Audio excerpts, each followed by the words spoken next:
नमस्कार दोस्तों, आप सभी का स्वागत है आज हमारे वीडियो के पहले लेक्चर के अंदर। यह लेक्चर है अकाउंटेंसी, जिसे हम कहते हैं लेखांकन, और चैप्टर 1 हमारा है लेखांकन एक परिचय। इस चैप्टर में हम देखेंगे कि लेखांकन हमारे किस किस सदी से हमारे पास काम में आया है, लेखांकन की क्या क्या हमारे पास ज़रूरतें हैं, हम क्यों लेखांकन करते हैं। चलिए शुरुआत करते हैं। सदियों से लेखांकन लेखपाल के वित्तीय संबंधी हिसाब किताब रखने तक का सीमित रहा है, परंतु आज की तेजी से बदलते व्यावसायिक वातावरण में लेखपाल किस को संगठन एवं समाज दोनों की अपनी भूमिका एवं कार्यों को पुनः मूल्यांकन करने के लिए बाध्य कर दिया गया है। आज क्या है कि हमारे पास जो अकाउंटेंसी है या लेखांकन है, हम अपने पुराने किसी भी तरह के हिसाब किताब को अगर पुनः मूल्यांकन करना चाहें तो हमें उसके लिए लेखांकन की जरूरत पड़ेगी। लेखपाल की भूमिका अब तक मात्र व्यापारिक सौदे के हिसाब, लेखक के निर्णायक मंडल को उपयुक्त सूचना उपलब्ध कराने एवं लेखकों को सदस्यों के रूप में हो गई है। विस्तृत रूप से लेखांकन आज मात्र पुस्तक लेखन एवं वित्तीय प्रलेख तैयार करने का ही नहीं, बल्कि उससे बहुत आगे चला गया है। तो पहले हम केवल जो लेखांकन करते थे, उस लेखांकन में हम केवल अपने हिसाब किताब की डिटेल्स के बारे में ही रखते थे, बट आज क्या है, वो बहुत आगे तक उसके वित्तीय लेख चले गए हैं। लेखपाल आज नए नए विकसित क्षेत्र जैसे न्यायालयिक लेखांकन, कंप्यूटर हैकिंग, इंटरनेट के बड़े पैमाने पर धन की चोरी जैसे अपराधों को हल करना, ई कॉमर्स, वेब आधारित भुगतान प्रणाली, वित्तीय नियोजन, पर्यावरण लेखांकन आदि के कार्य करने के योग्य है। तो पहले तो केवल हमारे पास एक नॉर्मल डिटेल्स का ही पार्ट होता था। आज क्या है कि हम कंप्यूटर हैकिंग है, ई कॉमर्स है, इन सब जगह भी अकाउंटेंसी को यूज़ करते हैं। इस अनुभूति के कारण ही आज लेखांकन प्रबंधन एक दूसरे के इच्छुक व्यक्तियों को सूचनाएं प्रदान करने में सक्षम है, जो उनके निर्णय लेने में सहायता प्रदान कर सके। समय के साथ लेखांकन का यह पक्ष इतना अधिक महत्वपूर्ण बन गया है कि आज यह सूचना प्रणाली स्तर तक पहुंच गया है। एक सूचना प्रणाली के रूप में यह किसी भी संगठन की आर्थिक सूचनाओं से संबंधित आंकड़े एकत्रित कर उनका संप्रेषण व उन विभिन्न उपयोगकर्ताओं तक करता है जिनका निर्णय एवं क्रियाएं संगठन को प्रदर्शन के प्रभावित करती है। तो आज क्या है, अकाउंटेंसी के थ्रू हम अपनी किसी भी तरह की डिटेल जो हमारे व्यापारिक सौदों से जुड़ी हुई है, या किसी भी तरह से हमारे कह सकते हैं कि हमारे पैसे से जुड़ा कोई भी लेन देन है, वो हम बहुत ईजी जज कर सकते हैं, बहुत आराम से पता कर सकते हैं। अतः यह परिचय प्रारंभिक रूप से प्रारंभिक अध्याय संदर्भ में लेखांकन की प्रकृति, आवश्यक एवं क्षेत्र की व्याख्या करता है। इसीलिए हम ये चैप्टर पढ़ रहे हैं। चलिए अब आते लेखांकन का अर्थ। वर्ष 1941 में American institute of certified public accounting ने लेखांकन की परिभाषा इस प्रकार दी: लेखांकन का संबंध उन लेन देन एवं घटनाओं जो पूर्ण रूप से या आंशिक रूप से वित्तीय प्रकृति के होते हैं, मुद्रा के रूप में प्रभावशाली ढंग से लिखना, वर्गीकृत करना, संक्षेप में व्यक्त करना एवं उनके परिमाण को विश्लेषणात्मक व्याख्या करने की कला से है। तो अगर हम कहें तो किसी भी तरह का पैसे से जुड़ा लेन देन अगर जो होता है हमारा, किसी भी तरह का लेन देन जो आंशिक रूप से मुद्रा या किसी चीज़ों को प्रभावित करता है, उसे लिखने की कला को हम लोग लेखांकन कहते हैं। उत्तरोत्तर आर्थिक विकास परिणाम स्वरूप लेखांकन की भूमिका एवं क्षेत्र का विस्तार हुआ। वर्ष 1966 में अमेरिकन अकाउंटिंग एसोसिएशन AAA ने लेखांकन इस प्रकार परिभाषित किया: लेखांकन आर्थिक सूचनाओं को पहचान कर, आर्थिक सूचना मतलब हमारे पैसों से जुड़ी, उन्हें मापना, संप्रेषित करना एक ऐसी प्रक्रिया है इसके आधार पर सूचना का उपयोगकर्ता तर्कयुक्त निर्णय लेने में सक्षम होते हैं। तो जब हम अकाउंटिंग करते हैं तो उसके बेसिस पे किसी भी तरह की अगर हमें डिटेल्स पता करनी हो, किसी भी तरह का निर्णय हमें लेना हो, तो वो निर्णय हम बहुत आराम से ले सकते हैं। तो देखिए, ये लेखांकन प्रक्रिया का एक डायग्राम है।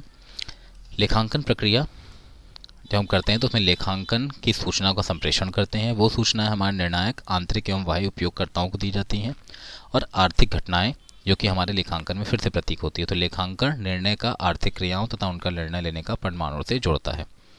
तो हम जब किसी तरह का निर्णय लेते हैं, किसके बेसिस पे लेते हैं? हम लेखांकन के बेसिस पे लेते हैं।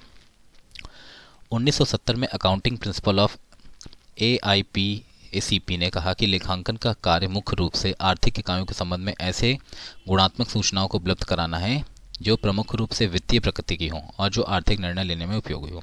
तो हमेशा ध्यान दीजिएगा, जो हम लेखांकन करते हैं उसमें हमेशा हम लोग वित्तीय से जुड़ी हुई लेखांकन को हम लोग ध्यान देते हैं। बाकी गुणात्मक का कोई भी हमारे पास, हम उसका लेखांकन में नहीं करते काम। उपरोक्त विवरण में के आधार पर लेखांकन इस प्रकार को परिभाषित किया जाता है कि लेखांकन संगठन की आर्थिक घटनाओं को पहचानना, मापना और लिखने की ऐसी प्रक्रिया है जिससे माध्यम सूचना से संबंधित आंकड़े उपयोगकर्ताओं तक संप्रेषित किए जा सके।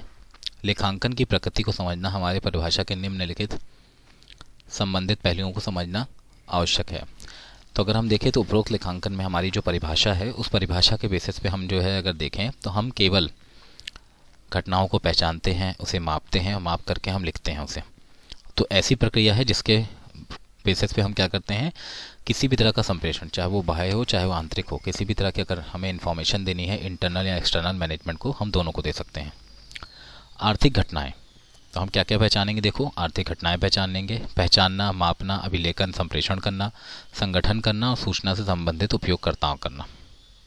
ये 4 हमारे मोस्ट इंपॉर्टेंट टर्म होते हैं जो परिभाषा के अंदर हमेशा मिलेंगे आपको। ये लेखांकन का इतिहास है, ठीक है। इसे इतिहास की अभी हमें ज़रूरत नहीं है क्योंकि इतिहास हमारे पास इस बार के कोर्स में कुछ भी नहीं दिया गया इसके बारे में।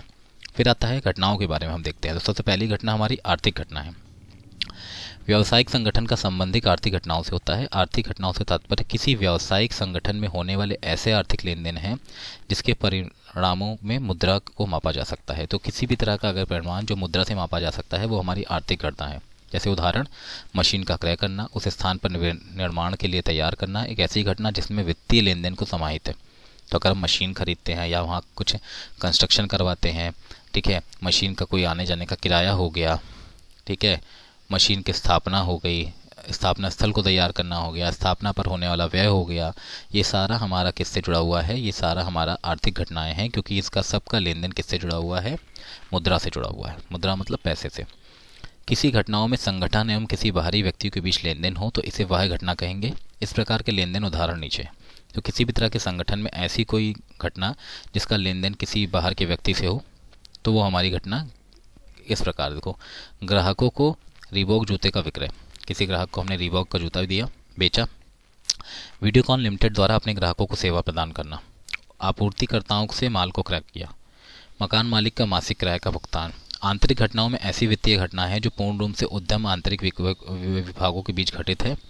उदाहरण के लिए संग्रहण विभाग द्वारा कच्चा माल अथवा कलपुर्जों का विनिमय विभाग को आपूर्ति, कर्मचारियों की मजदूरी का वेतन भुगतान। तो देखिए, 2 तरह का हमारे पास डिटेल होती है। एक हमारे पास एक्सटर्नल एनवायरनमेंट होता है और एक इंटरनल एनवायरनमेंट होता है। एक्सटर्नल मतलब बाहरी और इंटरनल मतलब आंतरिक। तो हमारे व्यापार के अंदर का किसी भी तरह का अगर आंतरिक हमारे पास किसी तरह का अगर कुछ लेन देन होता है तो हम लोग कहते हैं आंतरिक घटनाएं। अब नेक्स्ट कहता है पहचान करना, मापना, लेखा जोखा करना और संप्रेषण करना। पहचानना, इसका अर्थ यह निर्धारित है कि किसी लेन देन को अभिलेखन किया जाए, अर्थात उस घटना को की पहचान करना। जैसे आपने माल खरीदा तो एक पहचान है। जिनका अभिलेखन किया जाना है, संगठन में संबंधित सभी क्रियाओं का अवलोकन कर उसे केवल उन्हीं क्रियाओं को चयन किया जाता है जो वित्तीय प्रकृति की हैं। फिर मैं कह रहा हूँ आपसे, हमेशा लेखांकन में उन्हीं को हम यूज़ करते हैं, उन्हीं चीज़ों को हम रिटर्न करते हैं जो जिसका मुद्रा से जुड़ा हुआ व्यवहार होता है। लेखा पुस्तकों का में लिखने का निर्णय लेने से पहले व्यावसायिक लेन देन एवं दूरस्थ आर्थिक घटनाओं का मूल्यांकन किया जाता है। उदाहरण, मानव एवं संसाधन का मूल्य, प्रबंधकीय नीति का परिवर्तन अथवा कर्मचारियों की नियुक्ति महत्वपूर्ण घटनाएं हैं, लेकिन इनसे किसी भी लेखा पुस्तकों में कोई भी लेखा नहीं है क्योंकि हम इन्हें पैसे से नहीं जोड़ सकते। उदाहरण जैसे मानव संसाधन का मूल्य हो गया, प्रबंध की नीतियाँ हो गई, तो नीतियों को हम पैसे से थोड़ी जोड़ सकते हैं, तो इसलिए इसका लेखा कभी भी किसी पुस्तक में नहीं होगा। लेखा कौन सा होगा? वही जिनका की मुद्रा से कोई ना कोई व्यवहार जुड़ा हो, लेकिन इसमें किसी का भी लेखा पुस्तक में नहीं लिखा जाता। यद्यपि कभी कंपनी नकद अथवा उधार क्रय विक्रय कर लेती है, इसका वेतन का भुगतान करती है तथा इसे लेखा पुस्तकों में लिखा जाता है। तो अगर मान लीजिए किसी को वेतन दिया गया, उधार क्रय किया गया, किसी तरह का हमारे पास किसी का उधार था, हमने उसे दिया, तो ये सब लिखा जाएगा क्योंकि ये सब को हम लोगों ने मुद्रा में मापा है। मापन, इसका अर्थ है मौद्रिक इकाई द्वारा व्यावसायिक लेन देन का वित्तीय प्रमाणीकरण। अनुमानों, मौद्रिक आधार, रुपए व पैसे की इकाई का अभिलेखन के लिए प्रयोग, अर्थात मापने की इकाई का रूप में रुपया पैसा। तो हम किसी चीज़ को किससे नापते हैं? रुपया पैसे से। अगर हम कहें कि हमारा नुकसान हुआ है तो उस नुकसान को हम नहीं लिख सकते, बट उस नुकसान के सामने अगर हम उसे मुद्रा से माप लें तो हम उसे बहुत आसानी से लिख सकते हैं। यदि किसी घटना को मौद्रिक रूप से प्रमाणीकरण संभव नहीं है तो इसे वित्तीय लेखांकन में लेखा नहीं किया जा सकता। जैसे कि किसी कारणवश मान लीजिए स्ट्राइक हो गई, तो स्ट्राइक को हम नहीं लिखेंगे, ठीक है। इसी कारणवश प्रबंध निर्देशन की नियुक्ति, महत्वपूर्ण अनुबंधों के कर्मचारियों की बदली जैसे आवश्यक सूचनाओं का लेखा प्रपुस्तकों में नहीं लिखा जाएगा। तो किसी का ट्रांसफ़र किया तो ट्रांसफ़र हम नहीं लिखेंगे। फिर आता है अभिलेखन। जब एक बार आर्थिक घटनाओं को पहचानना व मापना वित्तीय रूप से हो जाता है तो इन्हें मौद्रिक इकाई के में लेखा पुस्तकों में कालक्रमानुसार तिथि अनुसार अभिलेख किया जाता है। तो जब हम एक बार क्या करते हैं, सारी चीज़ों को मेजर कर लेते हैं, माप लेते हैं उसे मनी के अंदर, तो हम उसे क्या करते हैं, फिर उसे हम लोग डेट वाइज लिखते हैं, ठीक है, क्रोनोलॉजिकल ऑर्डर के अंदर। अभिलेखन इस प्रकार का से किया जाता है कि आवश्यक वित्तीय सूचनाएं स्थापित परंपराओं के अनुसार सारांश निकाला जा सके, जब भी आवश्यकता हो उसे उपलब्ध किया जा सके। अब देखो यहाँ क्या कह रहा है कि अभिलेखन ऐसा है जिसे हम प्रॉपरली प्लान कर सकें और उसे कभी भी कोई रिक्वायरमेंट हो तो हम लोग उसे देख सकें। फिर आता है संप्रेषण। आर्थिक घटनाओं की पहचान की जाती है, उसे मापा जाता है, उनका अभिलेखन किया जाता है जिससे प्रसंगानुकूल सूचना तैयार की जा सके। तो हम संप्रेषण करके उसकी पूरी प्रसंगानुकूल सूचना तैयार करते हैं एवं इसका प्रबंधों का एक दूसरे का आंतरिक व बाह्य उपयोगकर्ताओं को एक विशिष्ट रूप से संप्रेषण होता है। सूचना का लेखा प्रलेखों के माध्यम से नियमित रूप से संप्रेषित किया जाता है। इन प्रलेखों द्वारा दी गई सूचना उन विभिन्न उपयोगकर्ताओं के लिए उपयोगी होती है जो उद्यम वित्तीय स्थिति, प्रदर्शन के आकलन, व्यावसायिक क्रियाओं को नियोजन, नियंत्रण तथा समय समय पर आवश्यक निर्णय लेने के लिए रुचि रखते हैं। तो संप्रेषण करके हम क्या करते हैं, जो लोग हमारे बिजनेस के अंदर पैसे इन्वेस्ट करना चाहते हैं या हमारे व्यापार में पैसा लगाना चाहते हैं, उन सब के लिए ये जानकारी हम संप्रेषण करते हैं, जिसके थ्रू क्या होता है कि वो लोग सारी डिटेल देख करके हमारे यहाँ हमारी वित्तीय स्थिति को हमारे माप सकते हैं और हमारे यहाँ पैसे लगाने के लिए तैयार हो सकते हैं। लेखांकन सूचना प्रणाली इस प्रकार से बनानी चाहिए कि सही सूचना सही व्यक्ति को सही समय पर प्रेषित हो सके। तो हमेशा हमारी प्रणाली ऐसी ही बनती है कि हम सही सूचना सही समय पर सही व्यक्ति को दे सकें। प्रलेख उपयोगकर्ता की आवश्यकता को देखते हुए अभिलेख दैनिक, साप्ताहिक, मासिक या त्रैमासिक हो सकता है। तो हो सकता है बहुत सारे लोग दैनिक बनाते हैं, कुछ मासिक बनाते हैं, कुछ त्रैमासिक बनाते हैं, कुछ वार्षिक बनाते हैं।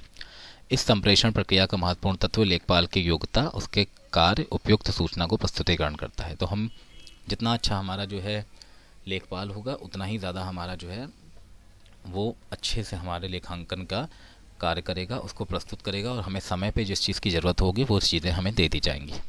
फिर आता है संगठन। संगठन से अभिप्राय किसी व्यावसायिक उद्यम से है। तो ध्यान दीजिएगा, इसे हम लोग बिजनेस एंटिटी भी कहते हैं। तो हमारा व्यावसायिक उद्यम क्या है, हमारा संगठन है, जिसका उद्देश्य लाभ कमाना है अथवा नहीं, या तो वो लाभ कमाएगा या नहीं कमाएगा। क्रियाओं के आकार, व्यवसाय को परिचालन स्तर पर आधार या एक स्वामित्व इकाई, साझेदारी फर्म, सहकारी समिति या कंपनी, स्थानीय निकाय, नगर पालिका अथवा अन्य संगठन हो सकते हैं। तो यहाँ पे कोई भी हो सकता है। यहाँ पे हमारे पास हो सकता है साझेदारी फर्म भी हो सकती है, स्वामित्व इकाई भी हो सकता है, सहकारी समिति भी हो सकती है, कंपनी भी हो सकती है, ठीक है, ज्वाइंट वेंचर भी हो सकता है। अब जैसे यहाँ पे देखिए कुछ इंपॉर्टेंट टर्म कहे गए हैं। बॉक्स 2 में आपको दिखाया गया, उपयोगकर्ताओं के लेखांकन सूचनाओं की आवश्यकता क्यों होती है। उपयोगकर्ताओं को लेखांकन सूचना की मांग विभिन्न उद्देश्यों के लिए होती है। स्वामी अंशधारियों के उपयोग या जानकारी के लिए कि उन्होंने अपने निवेश पर वापसी प्राप्त कर रहे हैं या नहीं। तो हमेशा हम लेखांकन इसलिए यूज़ करते हैं कि अगर जो पैसे हमारे यहाँ इन्वेस्ट करके बैठे हैं हमारे शेयर होल्डर्स, अगर उन्हें किसी भी तरह की, मान लीजिए अगर कोई डिटेल उन्हें पूछनी हो, उन्हें पता करना हो कि उन्हें सही पैसा मिल रहा है या नहीं मिल रहा है, तो उसे हम ईति बता सकें। फिर सेकंड क्या बोला, देखो, निर्देशक प्रबंधक इसका उपयोग निष्पादन मूल्यांकन करने के लिए आंतरिक बाह्य दोनों प्रकार की तुलना करने के लिए करते हैं। अपनी कंपनी की शक्ति एक कमी को निर्धारण करने के लिए वह अपनी कंपनी का वित्तीय विश्लेषण तुलना उद्योगों के आंकड़ों से करते हैं। तो हम क्या करते हैं, निर्देशक या प्रबंधन अगर देखें तो क्या करते हैं कि अपने उद्यमों को या बिजनेस एंटिटी को दूसरी बिजनेस एंटिटी से कंपेयर कर सकते हैं, अपने टाइम पीरियड के बेसिस पे अपने को कंपेयर कर सकते हैं कि वो आज और पहले कितना प्रॉफिट कमा रहे थे। प्रबंधकों का यह सुनिश्चित करना चाहता है कि कंपनी संगठन विनियोजित राशि पर्याप्त वापसी आ रही है अथवा कंपनी संगठन अपने ऋण को चुकाने में सक्षम है व संपन्न बना रहता है। तो उससे भी ये पता करते हैं कि लॉस तो नहीं हो रहा कोई ज़्यादा, ऐसा तो है कि हम सब चीज़ों को पे कर सकते हैं। फिर आता है लेनदार। लेनदार ऋणदाता यह उत्सुक होता है कि क्या उसके द्वारा दिया गया ऋण समय पर हो सकेगा। विशेष रूप से वित्तीय तरलता को देखता है जो कंपनी संगठन के ऋणात्मक देताओं के समय इसका भुगतान को क्षमता में दर्शाती है। तो बेसिकली क्या होता है, जो ऋणदाता होता है वो यह जानने के इच्छुक होता है कि उसके दिया गया ऋण उसे समय पे मिलेगा, कंपनी का सब कुछ सही चल रहा है, भुगतान हो पाएगा। भावी निवेश यह निश्चित करने के लिए उसका उपयोग करते हैं कि उनका अपना धन कंपनी संगठन में लगाना चाहिए या नहीं। तो अभी भावी निवेश जो है, जो आने वाले समय हमारे शेयर होल्डर्स होंगे, वो अकाउंट देख करके ये पता कर लेते हैं कि उन्हें पैसा लगाना है या नहीं लगाना है। सरकार एवं कंपनी, रजिस्ट्रार, कस्टम विभाग, रिजर्व बैंक ऑफ इंडिया, नियमित संस्था विभिन्न रूप से भुगतान संबंधी सूचना चाहिए। ये कर, वैट, आयकर, आबकारी, उत्पाद, निवेशक, लेन देन, ऋणदाता, रक्षा एवं समय समय पर कंपनी अधिनियम 1956 व सेबी के द्वारा निश्चित वैधानिक दायित्व को पूरा कर सके। तो सरकार, रजिस्ट्रार या बाकी गवर्नमेंट इंस्टीट्यूशन, इन सबको भी तो डिटेल चाहिए कि हम सही काम कर रहे हैं कि नहीं कर रहे हैं, हम पैसा उन्हें दे पाएंगे कि नहीं दे पाएंगे, हर चीज़ों को प्रॉपर हमें बताना चाहिए। नेक्स्ट कहता है सूचना के इच्छुक उपयोगकर्ता। लेखांकन का संबंध व्यवसाय की वित्तीय सूचनाओं का संप्रेषण से है तथा इस व्यवसाय के भाषा भी कहा जाता है। तो बेसिकली लेखांकन को हम लोग क्या बोलते हैं, अकाउंटिंग लैंग्वेज कहते हैं। ये उसी को समझ आएगी जो उससे जुड़ा होगा।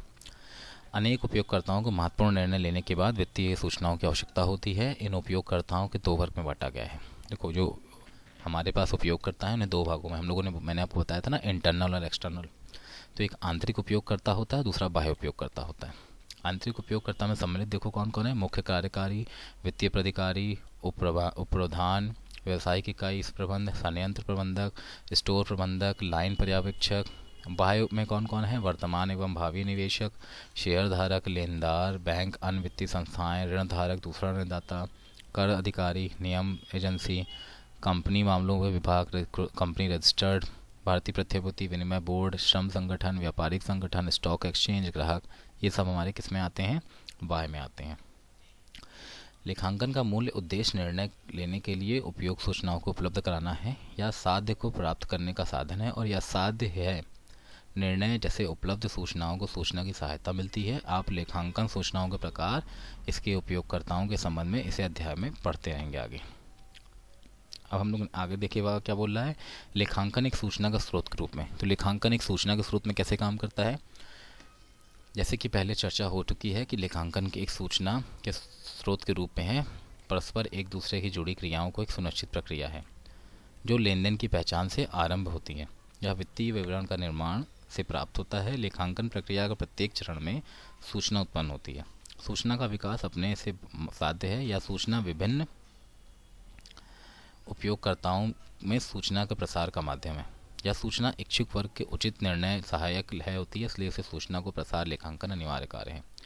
लेखांकन सूचना को उपयोगी बनाने के लिए निम्न को सुनिश्चित करने की आवश्यकता होती है। तो ध्यान दीजिएगा, लेखांकन हमारी क्या है कि हमारी लेखांकन के थ्रू इच्छुक व्यक्ति जो है, इच्छुक व्यक्ति मतलब जो चाहे वो बाह्य हो चाहे वो आंतरिक हो, दोनों लोग मिलकर के अपने हिसाब से जो सूचनाएं उन्हें चाहिए होती हैं, उन सूचनाओं को वो एकत्रित कर सकते हैं, उनके बारे में आराम से समझ सकते हैं। जैसे आर्थिक निर्णय लेने के लिए सूचना चाहिए तो वो भी मिलेगी, वित्तीय विवरण के लिए सूचना का स्रोत है वो भी मिलेगा, संभावित रोकड़ प्रवाह देखना है, समय का निश्चित पूर्वानुमान लगाना है कि मूल्यांकन के लिए उपयोगी सूचना उपलब्ध कराना है वो भी मिलेगी, लक्ष्यों की प्राप्ति के लिए संसाधन के लिए उपयोगिता करवाना है वो भी मिलेगी, ऐसे विषय जिनकी व्याख्या, मूल्यांकन, पूर्वानुमान, आकलन, ठीक है, संकल्पना स्पष्ट रूप से तथ्यात्मक व्याख्यात्मक प्रस्तुत हो वो भी मिलेगा, समाज को प्रभावित करने वाले कार्य को संबंधी सूचना भी मिलेगी। तो ये सारी की सारी हमारी क्या है, ये हमारी सारी की सारी हम लोग इसे क्या बोलते हैं, इसे हम लोग कहते हैं लेखांकन का एक सूचना का स्रोत के रूप में काम करते हैं हम लोग इसे।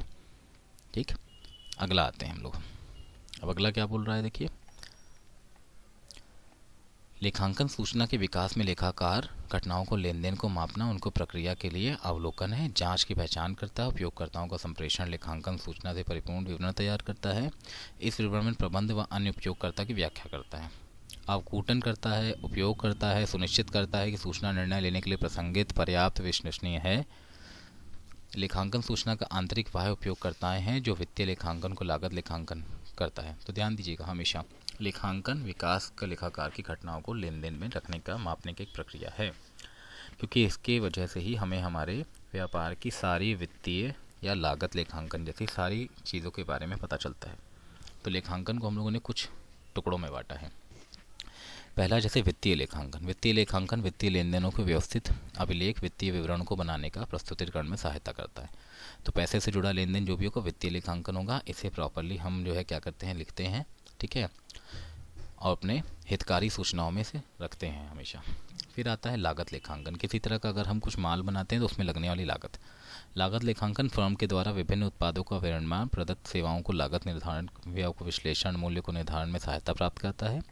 यह लागत पर नियंत्रण सहायता करता है एवं प्रबंधकों का निर्णय लेने के लिए आवश्यक लागत संबंधी सूचना प्रदान करता है। फिर कहता है प्रबंध लेखांकन। प्रबंध लेखांकन संगठन के कार्य में लोगों के आवश्यक लेखाकार की सूचना देता है। तो प्रबंध में होने वाला खर्च हमारा प्रबंध लेखांकन कहा जाता है, जिससे कि वह व्यावसायिक कार्य को संबंध में निर्णय ले सकता है, योजना बना सकता है, नियंत्रण कर सकता है। प्रबंध लेखांकन का लिए सूचना मुख्य वित्तीय लेखांकन और लागत लेखांकन से प्राप्त होती है। तो ध्यान दीजिए, प्रबंध लेखांकन वित्तीय और लागत लेखांकन से जुड़ा होता है, जो प्रबंध को बजट बनाने, लाभ प्रदत्त करने, आकलन करने, मूल्य निर्धारण करने, पूंजीगत व्यय संबंधित आदि निर्णय लेने में सहायक होता है। इसके साथ ही यह अन्य दूसरी सूचना परिमाणात्मक, गुणात्मक, वित्तीय, गैर वित्तीय भी देता है, जो भविष्य संबंधी होती है तथा संगठन के निर्णय के लिए प्रासंगिक है। इन सूचनाओं को सम्मिलित है संभावित विक्रय, रोकड़ प्रवाह, क्रय की आवश्यकता, श्रम शक्ति, हवा, पानी, भूमि, प्रकृति साधन, मानवीय सामाजिक उत्तरदायित्व, प्रभाव के संबंध में पर्यावरण के आंकड़े। तो ये सब हमारे पास किसमें है? ये सब हमारे संगठन से संबंधित ही है, हमारी सूचनाएं होती हैं। ठीक है, तो इन्हें प्रासंगिक भी कहा जाता है। परिमाण स्वरूप लेखांकन क्षेत्र इतना व्यापक हो गया है कि नए क्षेत्र जैसे मानव संसाधन लेखांकन, सामाजिक लेखांकन, उत्तरदायी लेखांकन भी महत्वपूर्ण हो गए। तो ये इतना ज़्यादा हमारे पास जो है बढ़ चुका है आज के समय। फिर कहता है लेखांकन का गुणात्मक विशेषता। गुणात्मक विशेषता उस लेखांकन की सूचना का परिमाण है जो बोधगम्य उपयोगिता को बढ़ाती है और लेखांकन सूचनाओं को निर्णय में उपयोगी मूल्यांकन के लिए विश्वसनीय, प्रासंगिक, बोधगम्य और तुलनात्मक गुण में होना आवश्यक है। लेखांकन को हम गुणात्मक विशेषताओं में और तुलनात्मक विशेषताओं में, दोनों में हम लोग उसे उपयोग करते हैं। फिर आता है विश्वसनीय। विश्वसनीय का अर्थ है उपयोगकर्ता सूचना पर निर्भर कर सके। तो भाई विश्वसनीय इसलिए है क्योंकि हम लोग उसकी मिलने वाली जो सूचना है, उन सूचनाओं को हम लोग जो है उसे आराम से सूचनाओं को उपयोगकर्ताओं पर निर्भर रह सके। लेखांकन सूचना का विश्वसनीय इस बात पर निर्भरता करती है कि जो घटनाएं लेन देन हुआ है उनको मापना, प्रस्तुतिकरण करने के बीच कोई अंतर स्तब्ध हो। विश्वसनीय सूचना अनावश्यक अनुशुद्धि, व्यक्तिगत आग्रह से मुक्ति होनी चाहिए। उसे विश्वसनीय रूप से वही दर्शाना चाहिए जो उससे अपेक्षित है। विश्वसनीय से सुनिश्चितता करने के लिए सूचना विश्वास के योग्य होनी चाहिए, जिसका जांच स्वतंत्रता से उन पक्षों द्वारा की जा सके जो समान मापन की समान विधियों का उपयोग कर रहे हैं, जो निष्पक्ष एवं समर्पित हैं। तो जैसे विश्वसनीय क्यों नहीं होगी? अगर हम सब चीज़ों को सही से मापेंगे, सही चीज़ से लिखेंगे तो वो विश्वसनीय मानी जाएगी। जैसे हम लोगों ने ये 4 शाखाएं पढ़ी, लेखांकन की शाखाओं में वित्तीय पढ़ा, लागत पढ़ा, प्रबंधन पढ़ा, तो यही हमारे पास है। फिर आता है प्रासंगिकता। सूचना तभी प्रासंगिक होगी जब समय पर उपलब्ध होगी। अगर समय पर नहीं उपलब्ध है सूचना तो बेकार है। पूर्वानुमान लगाने व प्रदत्त देने के होगी। सूचना प्रासंगिक के लिए इस उपयोगकर्ताओं को निर्णय के बीच प्रभावित करती है। जैसे भूत, वर्तमान तथा भविष्य की घटनाओं पर परिमाणों का पूर्वानुमान लगाने के लिए प्रत्युत्तर देने के लिए सहायता होना। तो जब हमारे पास सभी चीज़ें, जैसे कह रहा है ना यहाँ पे कि सूचना, अगर सही सूचना हमारे पास होगी तभी तो हम भूत, भविष्य, वर्तमान के बारे में जानेंगे। पिछले मूल्यांकन की पुष्टि, उससे संशोधन करना। तो पिछले मूल्यांकन को हम करेंगे तभी तो आज के हम मूल्यांकन के बारे में समझ पाएंगे। तो लेखांकन की गुणात्मक विशेषता क्या क्या है? निर्णायक करना, लेखांकन सूचना का उपयोग करना, सुबोधता करना, निर्णय की उपयोगिता करना। निर्णय की उपयोगिता को 3 टुकड़ों में बांटा गया है। प्रासंगिका के अंदर समानुकूलता है, संपूर्ण समय मूल्य है, प्रच्युत मूल्य है और तुलनीयता है। और विश्वसनीय के अंदर प्रमाणित करने योग्य है, विश्वसनीयता है और निष्पक्षता है। तो जो भी हम लेखांकन करते हैं वो निष्पक्ष होना चाहिए, सबसे बड़ी बात है, उसमें कुछ भी हमसे छुपा हुआ ना हो। फिर आता है बोधगम्यता। बोधगम्यता से आशय जो लोग निर्णय लेते हैं उनसे लेखांकन सूचना उसी संदर्भ में समझनी चाहिए जिस संदर्भ में उन्हें तैयार किया गया है एवं प्रस्तुत किया गया है। किसी संदेश वह विशेषता जो अच्छे अथवा बुरे संदेशों को भेद करती है, संदेश के बोधगम्य आधार है। संदेश तभी संप्रेषित माना जाता है जब वह प्रेषित द्वारा उसे अर्थ में समझा जाए, अर्थ को भेजा जाए। लेखाकार को सूचना बिना प्रासंगिकता और विश्वसनीयता को खोए इस प्रकार संतुष्ट करना चाहिए कि वह बोधगम्य हो। मैंने आपसे कहा था ना कि जिसे भी लेखांकन के विषय में नॉलेज होगी वही इसकी सारी चीज़ों को समझ पाएगा, बाकी नहीं समझ पाएगा। फिर आता है तुलनीय। यह पर्याप्त नहीं कि वित्तीय सूचना एक समय पर विशेष परिस्थिति अथवा विशेष प्रतिवेदन रिपोर्ट इकाई के प्रासंगिक एवं विश्वसनीय हो, लेकिन यह भी महत्वपूर्ण है कि सूचना का उपयोगकर्ता साधारण उद्देश्य के लिए प्रस्तुत व्यावसायिक वित्तीय लेखन को प्रदर्शित विभिन्न आयामों को अन्य व्यावसायिक इकाइयों पर परस्पर तुलना कर सके। तो हमेशा ध्यान दीजिएगा, तुलनात्मक इसलिए होगी क्योंकि भाई हम तुलना किससे करेंगे? आज को हम अपने भविष्य से करेंगे और भूत को आज से करेंगे। तुलनात्मक तभी होगी ना जब हमारे पास सही लेखांकन होगा। लेखांकन प्रलेखों की तुलना करने के लिए आवश्यक है कि उसके संबंध समान अवधि, समापन, मापन इकाई या समान रूप से किया जा सके। तो लेखांकन तभी उपयोगी होगा जब एकदम सही समय पे, जैसे हर साल हम लोग अपना फाइनेंशियल ईयर रखते हैं ना, 1 अप्रैल थ्रू 31 मार्च, तो इसके बीच में ही होना चाहिए। फिर आता है लेखांकन के उद्देश्य। उद्देश्य क्या है इसके? सूचना प्रणाली के रूप में लेखांकन मूल्य उद्देश्य बाह्य आंतरिक उपयोगों के लिए दोनों समूह को उपयोगी सूचना उपलब्ध कराना है। आवश्यक सूचना विशेषता बाह्य उपयोगकर्ताओं को वित्तीय विवरण जैसे लाभ हानि तुलनात्मक पत्र प्रदान करती है। इसमें आंतरिक प्रबंधों को समय समय पर अतिरिक्त सूचना व्यवसाय लेखांकन प्रलेखों से प्राप्त होती है। अतः लेखांकन का मूल्य उद्देश्य निम्नलिखित है। देखो, लेखांकन का उद्देश्य बाह्य और आंतरिक दोनों को सही सही ज्ञान देने से है कि वो व्यापार के बारे में सही चीज़ें समझ पाएँ। तो ये सबसे पहला कह रहा है व्यावसायिक लेन देन का हिसाब रखना। लेखांकन का उपयोग लेखांकन पुस्तकों में सभी वित्तीय लेन देन को व्यवस्थित रूप से लेखांकन करने के लिए किया जाता है। व्यवसाय में बहुत प्रतिभावान अधिकारी प्रबंधक भी पूर्ण शुद्धता के साथ व्यावसायिक प्रतिदिन विभिन्न विभिन्न लेन देन जैसे क्रय विक्रय प्राप्ति भुगतान आदि पूर्ण शुद्ध साथ स्मरण नहीं रखते। इसलिए सभी व्यावसायिक लेन देनों का सही एवं पूर्ण लेखा नियमित रूप से रखा जाता है। तो आज के समय कोई कितना भी बुद्धिमान क्यों ना हो, मगर हर लेखों को वो अपने दिमाग में नहीं रख सकता। इसलिए हम लोग को क्या करना पड़ता है, इसका हिसाब रखना पड़ता है। उसके लिए हम लोग क्या करते हैं, अलग अलग किताबें बनाते हैं, जैसे क्रय विक्रय प्राप्ति भुगतान आदि आदि हम अलग अलग हम लोग जो है अकाउंट्स बनाते हैं। फिर आता है लाभ हानि की गणना। तो लेखांकन की वजह से ही हमें लाभ हानि की गणना होती है। व्यवसाय में स्वामी निश्चित अवधि में व्यावसायिक कार्यकलापों को शुद्ध परिणाम जानने की इच्छुक रहता है, अर्थात व्यवसाय में लाभ कमाना, उसे हानि हुई, उसे लेखांकन का दूसरा उद्देश्य उसे किसी लेखांकन की अवधि के दौरान व्यवसाय में लाभ हानि का निर्धारण है। इसका निर्धारण व्यवसाय की किसी उस अवधि के आय व्यय के लेखा जोखा से सहायता से लाभ हानि खाता से बनकर सरलता से किया जा सकता है।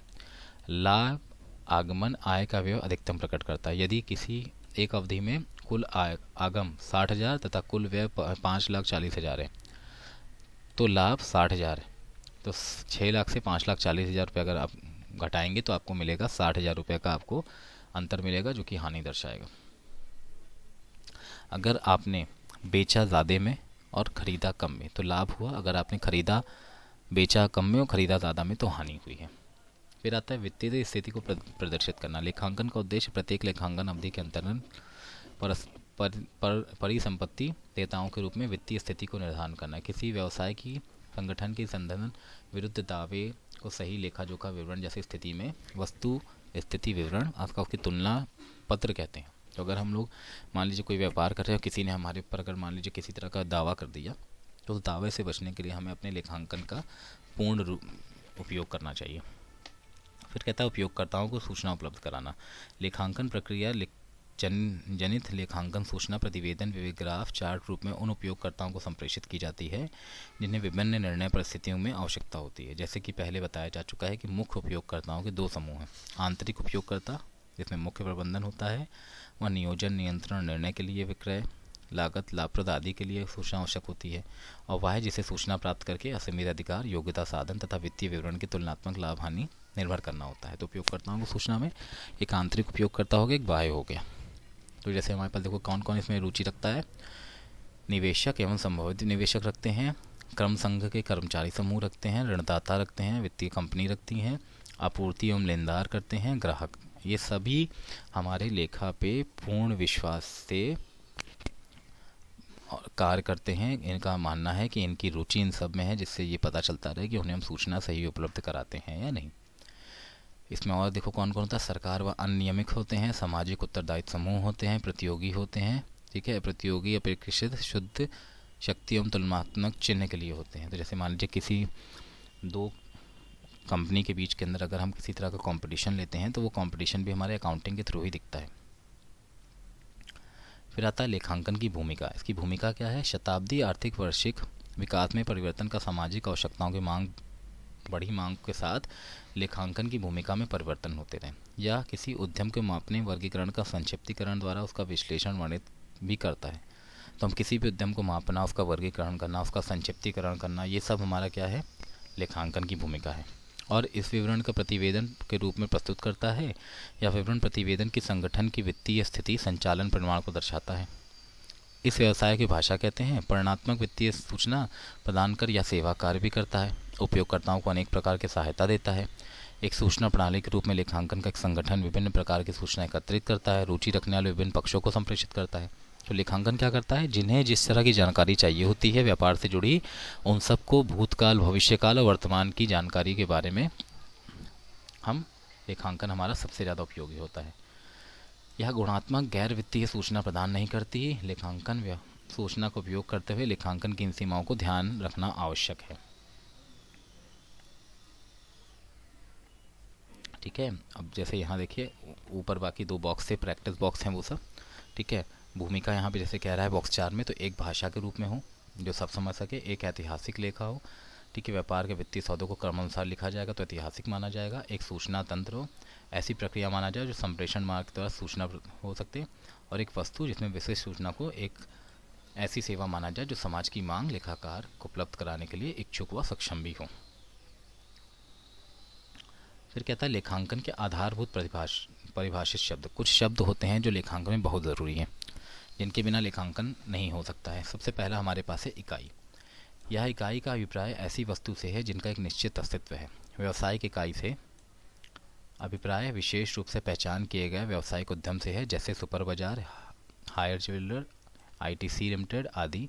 एक लेखांकन प्रणाली सदा विशिष्ट व्यावसायिक अस्तित्व के लिए तैयार की जाती है। तो हमारी इकाई मतलब बिजनेस एंटिटी हम लोग इसे कहते हैं, जैसे कंपनीज होती हैं उनका नाम है। फिर आता है लेन देन। दो से अधिक इकाइयों के बीच कोई घटना जिसे कुछ मूल्य होता है उसे लेन देन कहते हैं। तो पैसे से जुड़ा कोई भी लेन देन जो हमारे दो से अधिक इकाइयों के बीच में हो रहा है। फिर आता है परिसंपत्ति। या किसी प्रकार के उद्यम का आर्थिक स्रोत है जिसे मुद्रा के रूप में उपयोगी ढंग से प्रकट किया जा सकता है। परिसंपत्ति का मूल्य होता है इसे वास्तविक परिचालन उपयोग किया जाता है। उदाहरण के लिए सुपर बाजार के पास ट्रकों का बेड़ा है जिसका उपयोग वह खाद निर्माण के सुपत्र करता है, जिसे हम लोग कहते हैं कैपिटल भी कहते हैं। इसमें दो तरह की होती है, कि स्थायी परिसंपत्ति होती है, एक चालू होती है। स्थायी में क्या क्या है, स्थायी में देखिए भवन, मशीनरी, फर्नीचर। और चालू में क्या है, प्राय बिल, स्टॉक, अस्थायी प्रतिभूति, रोकड़, बैंक, कैश, देनदार। फिर आता है देता। यह वह देनदारी का ऋण है जिसका भुगतान व्यवसायिक इकाइयों में भविष्य में किसी समय करना है, जो हमें करना है वो देता है। यह लेनदार का फर्म का परिसंपत्ति का दावा प्रतिनिधि करता है। व्यवसाय चाहे छोटा हो या बड़ा, कभी ना कभी उसे धन उधार लेना है और उसका उधार की वस्तुएं खरीदने की आवश्यकता पड़ती है, तो हमें इसे देता कहते हैं, क्योंकि इसे हमें क्या बोल रहा है, भविष्य में किसी समय करना है, इसका किसी भी तरह हमें इसका भुगतान करना है। फिर हमारे पास देखिए क्या बोल रहा है, देता के अंदर हमारे पास दो लोग हैं, एक दीर्घकालीन है, एक अल्पकालीन है। दीर्घकालीन देता वह है जिसका भुगतान 1 वर्ष से अधिक के पश्चात किया जाता है। अल्पकालीन वो है जिसका भुगतान 1 वर्ष की अवधि के भीतर किया जाता है। फिर आता है पूंजी। स्वामी द्वारा व्यवसाय में उपयोग की जाने वाली निवेश पूंजी कहलाता है। तो जो स्वामी अपना पैसा अपने व्यापार में लगाता है उसे हम लोग पूंजी कहते हैं। फिर आता है विक्रय। विक्रय वस्तुओं की बिक्री या सेवाओं की बिक्री का उपयोगकर्ताओं को प्रदान की गई सेवाओं से प्राप्त कुल आगमन है। तो विक्रय क्या है, बिक्री है ना। विक्रय नगद से भी हो सकता है, उधार भी। तो हमने मान लीजिए कोई चीज़ बेची तो वो विक्रय है, वो नगद उधार दोनों होगी। फिर आता है आगमन। वह धनराशि जो व्यवसाय वस्तुओं में बिक्री उपयोक्ताओं को प्रदान की गई और सेवाओं से अर्जित करना है। आगमन मतलब जो पैसा हमारे व्यापार में आएगा। इस विक्रय आमदनी भी कहा जाता है। आमदनी व अन्य मदों में अधिकांश व्यवसायों को समान रूप से प्रयुक्त होती है। कमीशन, ब्याज, लाभांश, रॉयल्टी, किराया प्राप्त आदि आमदनी के आय भी हैं। फिर आता है व्यय। वह व्यय जो आगमन अर्जित करने की प्रक्रिया आने वाली लागत है। साधारणतः व्यय का मापन एक लेखांकन अवधि के दौरान उपयोग की गई परिसंपत्ति उपयोग की सेवाओं के रूप में किया जाता है। व्यय का अधिकांश मद मूल्यह्रास, किराया, मजदूरी, वेतन, बिजली पानी, दूरभाष आदि है। व्यय मतलब खर्च कह सकते हैं हम लोग से। फिर आता है पूंजी व्यय। या किसी लाभ, सेवा अथवा संपत्ति से प्राप्त वाली राशि करना, देनदारी उत्पन्न कराना है। व्यय का उदाहरण किराए का भुगतान, वेतन, माल का क्रय, मशीन का क्रय, फर्नीचर का क्रय। यदि व्यय का लाभ 1 वर्ष के भीतर प्राप्त हो तो इसे व्यय कहेंगे, इसे आगम व्यय कहते हैं। और दूसरी ओर यदि 1 वर्ष से अधिक हो तो इसे संपत्ति माना जाएगा, इसे पूंजीगत व्यय कहेंगे। तो 1 वर्ष से अंदर का होगा तो उसे हम लोग आगम व्यय कहेंगे, 1 वर्ष से ऊपर होगा तो उसे हम लोग पूंजीगत व्यय कहेंगे, जैसे मशीन, फर्नीचर का। फिर आता है लाभ। एक लेखांकन वर्ष में व्यय को आमदनी को अधिकाय करना, इसका स्वामी का पूंजी में वृद्धि होती है। फिर आता है अभिवृद्धि। व्यवसाय के प्रसंगित घटनाओं को लेन देन के होने वाले लाभ को अभिवृद्धि कहते हैं। इसका उदाहरण है कि स्थायी संपत्ति का विक्रय, न्यायालयों में किसी मुकदमे को जीतना, किसी परिसंपत्तियों का मूल्य में वृद्धि, ये सब हमारा क्या है, अभिवृद्धि है। फिर आता है हानि। किसी अवधि की संबंधित आगमन व्यय को अधिक के हानि कहते हैं। इससे स्वामी की पूंजी घटती है या मुद्रा अथवा मुद्रा सम्मूलन लागत में व्यय के हुई हानि पुनः वसूली ना होने के संकेत करती है। मतलब किसी तरह का ऐसा नुकसान जो हम अपने कार्य से दोबारा उसे नहीं हम लोग बराबर कर सकते हैं उस समय, तो ये हमारा व्यय है, हानि है। जैसे चोरी हो गई, आग हो गई, दुर्घटना हो गई, माल का नष्ट होना, ये सब हानि हमारी है। फिर आता है बट्टा। बट्टा विक्रय की गई वस्तु का मूल्य में कटौती कहते हैं। यह दो प्रकार की होती हैं। एक ढंग से वस्तुओं की विक्रय में सूची मूल्य पर तय प्रतिशत की कटौती, एक ऐसी छूट जो व्यापारिक बट्टा कहलाती है, साधारणतः विनिर्माता द्वारा थोक व्यापारी को थोक व्यापारियों से फुटकर व्यापारी को दी जाती है। तो हम क्या करते हैं, अपने मूल्य में कुछ पैसा कम कर देते हैं, जिसे हम लोग बट्टा कहते हैं। ठीक है। वस्तुओं को उधार विक्रय के देनदारी यदि भुगतान तिथि उसके पहले दिया जाता है तो उस भुगतान को देय राशि में भी खुद छूट जाती है। तो इसमें हमारे दो तरह का डिस्काउंट होता है, कैश डिस्काउंट होता है, क्रेडिट डिस्काउंट होता है। तो माल बेचा तब क्रेडिट डिस्काउंट होता है, जब पेमेंट होती है तो उसे हम लोग कैश डिस्काउंट कहते हैं। फिर आता है प्रमाणक। किसी लेन देन का समर्थन विलेखों के रूप में प्रमाणक कहलाता है। उदाहरण के लिए यदि माल नकद खरीदी तो उसका कैश मेमो मिलता है, उसे उधार लिखता है तो उसे बीजक है, उसे हम लोग रसीद प्राप्त होती है, तो इसे प्रमाणक कहते हैं हम लोग। फिर आता है माल। वह उत्पाद जिसमें व्यावसायिक कारोबार करता है माल कहलाता है। आर्थिक वह क्रय विक्रय अथवा उत्पादन का विक्रय कराता है जिससे वस्तुओं के व्यवसाय उपयोगों के लिए खरीदा जाता है, उन्हें माल नहीं कहते। उदाहरण के लिए फर्नीचर विक्रेता को कुर्सी खरीदना यह माल नहीं है। माल क्या है, वो जिससे हम कुछ ना कुछ बनाएंगे, आर्थिक क्रय विक्रय करेंगे। मगर जो हम अपने व्यापार को सजाने के लिए यूज़ करते हैं, फर्नीचर है, बिल्डिंग है, प्लांट है, मशीनरी है, ये सब माल नहीं है, क्योंकि इन्हें हम बेचते नहीं हैं, ये सब हमने अपने सुविधाओं के लिए लिया है। फिर आता है क्रय। एक व्यवसाय द्वारा नकद या उधार वस्तुओं को क्रय मूल्य जिन्हें विक्रय के लिए प्राप्त किया गया है। इकाई का माल क्रय रूप में उसे विनिमय प्रक्रिया होता है, जाने के बाद विक्रय के लिए कराता है। उदाहरण के लिए इकाई का कच्चा माल क्रय किया गया, उसका तैयार करके परिवर्तित बेचा गया। क्रय नकद भी होता है, उधार भी। तो जैसे क्रय मतलब हमने माल खरीदा, नकद उधार दो होता है। ठीक है, हमने कच्चा माल खरीदा, उसे बना के बेचेंगे। फिर आता है आहरण। व्यापारी का स्वामी अपने व्यक्तिगत प्रयोग के लिए नकद अगर निकालता है या राशि या वस्तुएं निकालता है उसे हम लोग कहते हैं आहरण। स्टॉक। किसी भी व्यवसाय का जो वस्तु अतिरिक्त ऊर्जा मदों के हाथों में होती है उसे मापन रहती या स्टॉक कहते हैं। तो जितना भी माल हमने बनाया है वो हमारा स्टॉक है। इस हस्ते रहतिया भी कहते हैं। व्यापारिक स्टॉक इकाई का स्टॉक का अभिप्राय उस माल से है जो लेखांकन वर्ष के अंतिम बिना रह जाता है। तो यहाँ स्टॉक हमारे पास दो होता है, एक ओपनिंग होता है, क्लोजिंग होता है। तो क्लोजिंग स्टॉक ही नेक्स्ट ईयर का ओपनिंग स्टॉक बनता है। फिर आता है देनदार। देनदार प्रायः खाते व्यक्तिगत इकाई से जिसका व्यवसाय संस्था उसकी वस्तुओं और सेवा को उधार प्राप्त करने कुछ धनराशि लेनी है। इस व्यक्तियों की इकाइयों का कुल प्राय राशि का अंतिम दिन तुलन पत्र के विविध देनदारों के रूप में परिसंपत्ति पक्ष में दर्शाया जाता है। फिर लेनदार। लेनदार वह व्यक्ति एवं इकाई जिसका किसी व्यावसायिक संस्था उसकी उधार वस्तुओं सेवाओं को प्राप्त करने भुगतान करना है। इस व्यक्तियों को इकाई कुल देयता धनराशि को अंतिम दिन स्थिति का विवरण लेनदार देय खाते के रूप में देयता पक्ष में दर्शाते हैं। अब ये स्वयं जांची के पार्ट है। ठीक है, आज का हमारा जो प्रथम चैप्टर है, फर्स्ट हमारा है, वो हमारा चैप्टर ख़त्म हुआ। ठीक है, इस चैप्टर से जुड़े जो भी चीज़ें हैं मैं आपको ये दिखा दे रहा हूँ, इनसे जुड़े हुए क्वेश्चंस को आप कर सकते हैं। ठीक, मैं आपको यह चैप्टर 1 आपको मैंने आज दिया है। मैं कोशिश करूँगा शाम तक आपको एक और किसी अदर टॉपिक से जुड़ी हुई एक वीडियो और दूँ। मैं हमेशा यह कोशिश है कि मैं आपको कम से कम 2 वीडियो डेली दूंगा, एक अकाउंट की और एक अदर सब्जेक्ट की होगी।